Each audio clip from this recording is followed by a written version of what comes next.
हाँ तो दोस्तों, मैं आज आप लोगों के लिए लेकर के आया हूँ एक महत्वपूर्ण चीज़, जयशंकर प्रसाद जी का जीवन परिचय। दोस्तों, जो 9वीं और 10वीं के लिए महत्वपूर्ण है। ये देखिए, जयशंकर प्रसाद जी का जीवन परिचय दिया हुआ है। यहाँ पे निम्नलिखित लेखकों में से किसी एक लेखक का जीवन परिचय दीजिए एवं उनकी किसी एक रचना का नाम भी लिखिए। हाँ तो दोस्तों, यहाँ पे देखिए जयशंकर प्रसाद जी का दिया हुआ है जो 2019 का है। फिर ये देखिए दोस्तों 2020 का पेपर, जिसमें भी दिया हुआ है जयशंकर प्रसाद जी का जीवन परिचय, यहाँ आपके सामने है दोस्तों। तो मैं आज आप लोगों के लिए इसका एक आसान सिंपल एकदम बताऊंगा, जो आप लोगों को 1 मिनट से 1 मिनट के अंदर ही याद हो जाएगा। दोस्तों, आप लोगों को 1 मिनट के अंदर याद नहीं हुआ तो फिर आप कमेंट में मुझे बताइएगा कि याद नहीं हुआ। मैं इससे भी सरल बताऊंगा, लेकिन इससे सरल ही सरल, बहुत सरल है, जो आप लोगों को याद हो जाएगा।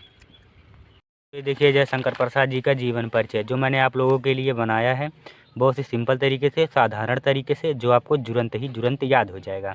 आप लोगों को ऊपर डाल देनी है इसके से जयशंकर प्रसाद, फिर उनके बगल में इसके से डाल देनी है 1889 से 1937 ईस्वी तक। जो 1889 है उनका जन्म है, जो 1937 है उनकी मृत्यु है। ये हेडिंग से डाल देंगे तो एग्जामिनर खुश होगा और आपको नंबर पे नंबर देगा। अब देखिए मैंने इनके बारे में क्या लिखा है, जो बहुत ही सरल तरीके से लिखा है, जो आप लोगों को याद हो जाएगा 1 मिनट के अंदर ही। जयशंकर प्रसाद का जन्म सन 1889 ईस्वी में काशी के प्रतिष्ठित वैश्य परिवार में हुआ था। जयशंकर प्रसाद जी का जन्म कहाँ हुआ था और कब हुआ था? जयशंकर प्रसाद का जन्म 1889 ईस्वी में हुआ था और काशी के प्रतिष्ठित वैश्य परिवार में हुआ था। ये तो आपको याद ही हो गया, और ये 1889 बस इंपॉर्टेंट है, इसको याद करना है। फिर आप देखिए इनके पिता का नाम बापू देवी प्रसाद था। इनके पिता का नाम क्या था? बापू देवी प्रसाद, जो इसके से लिख देनी है बापू देवी प्रसाद, ये एग्जामिनर को दिखाई दे सीधे ही दूर से ही। तथा माता जी का नाम मुन्नी देवी था। माता जी का नाम क्या था? मुन्नी देवी। ये भी आपको मुन्नी देवी, ये भी इसके से लिख देनी है, ताकि एग्जामिनर को दिखाई दे और आपको नंबर दे दे। फिर इनका परिवार सुगनी साहू के नाम से प्रसिद्ध था। इनका परिवार किससे प्रसिद्ध था? सुगनी साहू के नाम से प्रसिद्ध था। ये भी आपको याद करना है, बहुत सिंपल तरीके से, बहुत साधारण तरीके से लिखा हुआ है, जो आपको 1 मिनट के अंदर ही याद हो जाएगा। फिर आगे देखिए, इनके पिता एक व्यापारी थे। इनके पिताजी को कहा जाता है कि एक तंबाकू के प्रसिद्ध व्यापारी थे, इसलिए मैंने शॉर्टकट में लिख दिया है कि इनके पिता एक व्यापारी थे। इनकी प्रारंभिक शिक्षा इनके घर पर हुई। आप तो लोग जानते ही हैं कि सभी कवि लेखकों का प्रारंभिक शिक्षा घर पर ही होती है। इन्होंने स्वाध्याय मतलब खुद अपने से, स्वाध्याय से ही हिंदी, सांस्कृतिक, उर्दू और फारसी भाषा सीख ली। संस्कृत तो अनिवार्य है, जो सभी लोग सीखते रहते हैं, और हिंदी, उर्दू और फारसी भाषा भी इन्होंने घर पर ही सीख ली। स्वाध्याय मतलब अपने से, ये आपको याद रहे। इन्होंने स्वाध्याय से ही हिंदी, संस्कृत, उर्दू, फारसी भाषा सीख ली।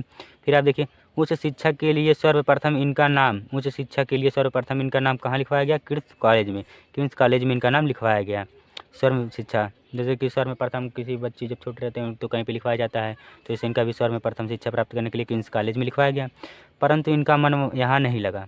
इनका मन कहाँ पे नहीं लगा? उस कॉलेज में नहीं लगा, क्वींस कॉलेज में इनका मन नहीं लगा।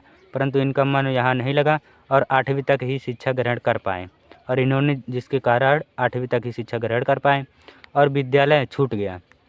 जब इन्होंने 8वीं तक शिक्षा ग्रहण कर लिया तो इनका विद्यालय छूट गया। मात्र जब ये 12 वर्ष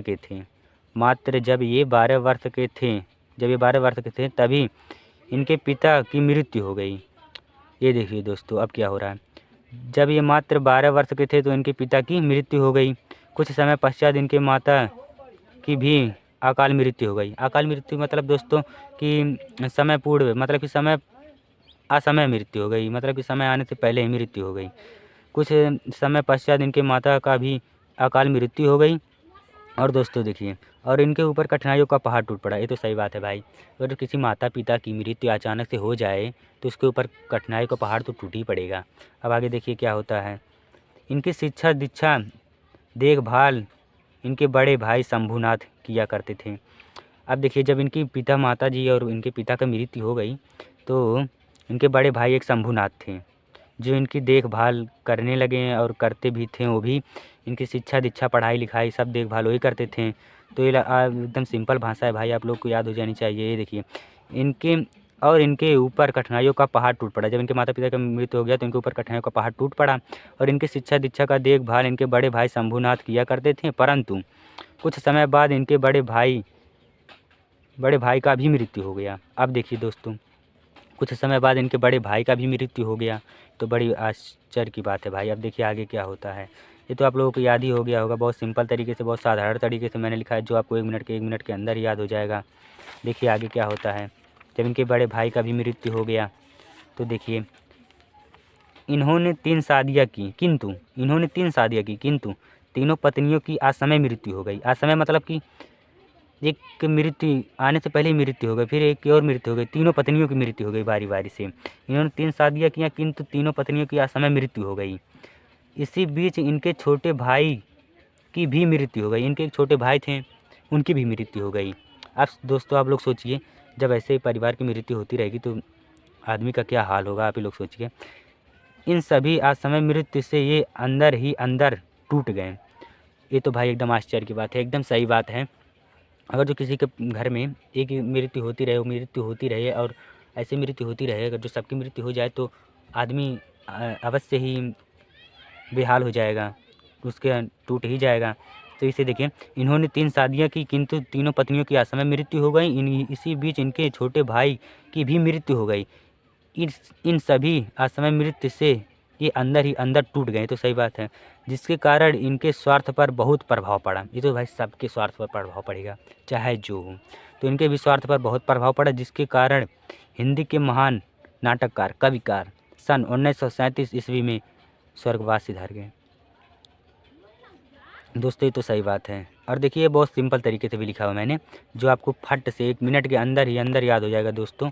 इन 1 मिनट के अंदर ही इनकी मृत्यु भी कैसे हुई थी, ये भी आपको याद हो जाएगी। मतलब कि जब इनके सभी परिवारों का मृत्यु होता गया तो ये अंदर ही अंदर एकदम बेहाल हो गए, जिसके कारण इनका भी मृत्यु हो गया।